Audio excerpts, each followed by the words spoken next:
वृंदावन की पवित्र गलियों में संध्या का समय था। यमुना जी की लहरें धीमे धीमे किनारे से टकरा रही थीं और मंदिरों से घंटे शंख की ध्वनि उठ रही थी। गलियों में हर ओर एक ही नाम गूंज रहा था, राधे राधे। इन्हीं गलियों में एक वृद्ध साधु, जिनकी दाढ़ी में अनुभव के वर्ष लिपटे थे, तुलसी चौरा के पास बैठकर धीरे धीरे राधे राधे झप रहे थे।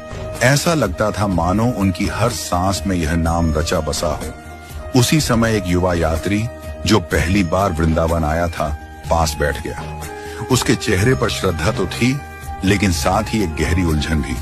उसने आसपास देखा, बच्चे, वृद्ध, महिलाएं, साधु, हर कोई बस राधे राधे कह रहा था। युवक के मन में विचार उठा, मंत्र तो वही होता है जिसमें ओंकार हो या कोई बीज मंत्र जैसे ह्रीं श्रीं। फिर ये राधे राधे कैसे मंत्र हुआ? ये तो सिर्फ एक नाम है।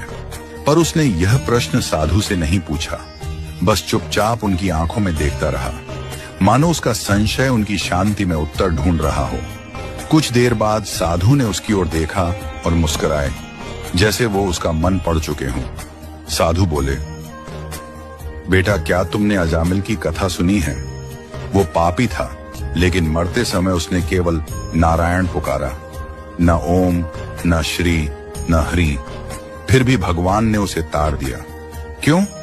क्योंकि नाम अपने आप में पूर्ण है। और ये जो राधा नाम है ना, उनका स्वर और मधुर हुआ।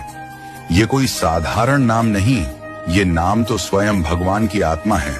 राधा को पुकारते ही वृंदावन का स्वामी स्वयं दौड़ा आता है। श्री तो राधा रानी का ही रूप है, फिर उनके नाम के आगे श्री जोड़ने की क्या आवश्यकता? युवक चुप था, उसका हृदय भर आया। साधु फिर बोले, ब्रज में तो कहते हैं राधा नाम भवतारक मंत्र है। यह नाम केवल संसार से तारने वाला नहीं, बल्कि हमें भगवान से मिलाने वाला है। जब कोई प्रेम से राधे राधे कहता है, तो भगवान बिहारी लाल उस स्वर में बन जाते हैं। तुलसीदास जी भी कहते हैं, मंत्र महामणि विषय व्याल के, मेटत कठिन कुअंक भाल के। जो नाम विष जैसे सांसारिक भोगों को समाप्त कर दे, जो पापों की जड़ काट दे, वही सच्चा मंत्र होता है। और ये राधे नाम तो उन सब से ऊपर है। सच्चा मंत्र वही है जिसमें प्रेम हो। और वृंदावन में जो राधे राधे जपता है, वो किसी स्वार्थ या चमत्कार के लिए नहीं, भगवत प्राप्ति के लिए करता है। ये नाम साधना नहीं, समर्पण है। युवक की आंखों से आंसू बहने लगे। अब उसे मंत्र और नाम का फर्क नहीं समझना था, बल्कि नाम में डूबना था। वो उठा और पहली बार पूरे हृदय से बोला, राधे राधे। शायद उसी क्षण वृंदावन ने उसे अपना लिया था। उसके संशय का अंत हुआ और भक्ति की शुरुआत। श्री राधे श्री राधे श्री राधे।